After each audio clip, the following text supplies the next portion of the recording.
জগন্নাথ বিশ্ববিদ্যালয়ের শিক্ষার্থী জুবায়েদ হোসেনের মরদেহ দুপুরে ক্যাম্পাসে নেওয়া হয়। ফ্রিজিং গাড়িটি বিশ্ববিদ্যালয়ে প্রবেশ করলে ঘিরে ধরেন সহপাঠীরা। এ সময় নেমে আসে নিস্তব্ধতা। নিঃশব্দে তাকিয়েছিলেন প্রিয় সহপাঠীর নিথর দেহের দিকে। গতকাল আরমানিটোলার মাহুতটুলিতে পানির পাম্প গলির নূর বক্স লেনের একটি ভবনের সিঁড়ি থেকে জুবায়েদের মরদেহ উদ্ধার করে পুলিশ। আরমানিটোলায় ছাত্রীকে পড়িয়ে ফেরার সময় নির্মম হত্যাকাণ্ডের শিকার হয় সে। জগন্নাথ বিশ্ববিদ্যালয়ের প্রতিষ্ঠা বার্ষিকীতে যেখানে থাকার কথা আনন্দ, সেখানে ক্যাম্পাস জুড়ে তৈরি হয়েছে শোকের আবহ।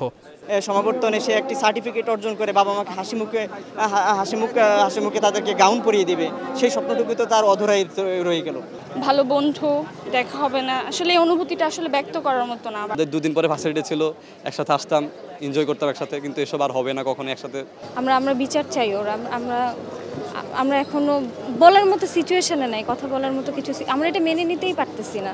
বাদ জোহর বিজ্ঞান অনুষদের সামনে জানাজার আগে জুবায়েদের বাবা ও শিক্ষকরা কান্নায় ভেঙে পড়েন। দাবি করেন দ্রুত দায়ীদের বিচারের। আমি বিচার চাই, ৭৫ খুনের বিচার চাই। আজকে আমার জোর মাকে আমি কি বুঝ দেব? সন্তানের লাশ বাবার কাঁধের চেয়ে ভারী আর কোনো জিনিস হতে পারে না। আমি এটা কল্পনাও করতে পারি না।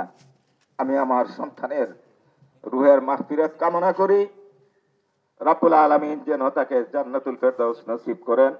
জানাজা শেষে বিক্ষোভ মিছিল করে শিক্ষার্থীরা, সংবাদ সম্মেলন করে বিশ্ববিদ্যালয় কর্তৃপক্ষ দ্রুত সময়ের মধ্যে আসামিরা গ্রেফতার না হলে হুঁশিয়ারি দেন কঠোর কর্মসূচির। আমাদের একটাই বক্তব্য, এই বিশ্ববিদ্যালয় কর্তৃপক্ষ যারা আছি তারা শুরু থেকেই আমরা এটার সাথে আছি এবং থাকব যতক্ষণ না পর্যন্ত এর উপযুক্ত বিচার নিশ্চিত না হয়। এ ঘটনায় জুবায়েদের ছাত্রী বর্ষাকে সন্দেহভাজন হিসেবে হেফাজতে রেখেছে পুলিশ। আগামীকালের মধ্যে অপরাধীদের ধরা হবে বলে জানান লালবাগ জোনের উপপুলিশ কমিশনার। প্রকৃত আর কোনো অপরাধী জড়িত আছে কিনা তখন আমরা অ্যারেস্টে যাব। এখন আমাদের মূল টার্গেট হলো আমার প্রকৃত অপরাধী যারা ছুরি চালাইছে তাদেরকে অ্যারেস্ট করা। এবং আপনারা যেটা প্রকাশ্যে জানেন সেটা আমরা আরো ভিতরে আরো অনেক কিছু জানি। আমি তো বললাম যে অনুসন্ধান তদন্তের স্বার্থে আসলে সব কথা বলাও যাচ্ছে না।